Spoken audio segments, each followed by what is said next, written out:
2025년 1월 21일입니다. 오늘도 뉴스를 보면 시민들과는 아무 관련 없는 정치꾼들의 행보로 인해 세상이 어지럽다는 말밖에 떠오르지 않습니다. 오늘 제가 다시 꺼내든 책은 한강 작가의 장편소설 소년이 온다입니다. 1980년 광주에서 벌어진 국가폭력, 그날을 겪은 이들의 트라우마를 담은 책이지요. 소설을 펼치면 처음부터 한 중학생 소년 동호의 시선이 독자를 사로잡습니다. 학살 현장에서 시신을 수습하는 누나들을 도우며 정대의 죽음을 찾으려는 모습 자체로 이미 등골이 오싹해지는데요. 도망쳐야 할 나이에 그는 그 현장에 끝까지 머물러 있다가 결국 옆에 놓인 다른 시신들과 같이 되어버리고 맙니다. 소설은 동호를 너는이라고 불러요. 이게 마치 독자인 저 자신을 향한 말처럼 생생하게 느껴지더라고요.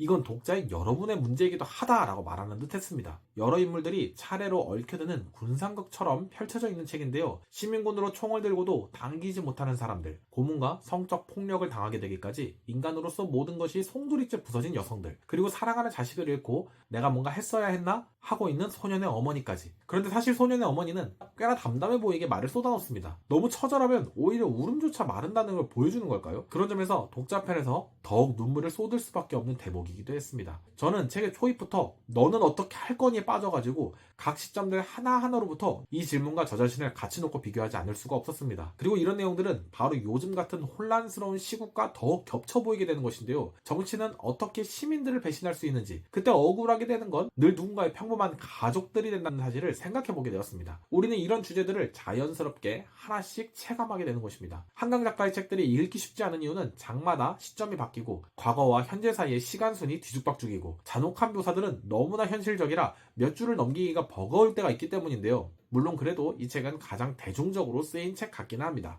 아무튼 이 책을 보다 보면 잘 만든 다큐를 보면서 화면을 외면하고 싶어지는 기분이라고나 할까요? 그렇다면 이 작품은 우리에게 뭘 말해주고 있을까요? 첫째로 인간에게는 존재의 존엄성과 잔혹함이 동전의 양면처럼 공존한 채로 존재한다는 그 모순을 드러내줍니다. 그리고 바로 이어서 둘째로 과거는 현재와 단절되지 않는다는 것을 말해주게 되고요. 그래서 바로 셋째로는 역사를 기억하면 옛날 일을 복귀하는 것 정도가 아니라 지금 내가 어느 편에 설 것인가를 결정하는 문제가 되어야 한다는 것입니다. 권력의 이름으로 폭력을 자행하는 자가 있다면 끝까지나마 서로를 지키기 위해 목숨을 버리는 이도 존재하는 것입니다.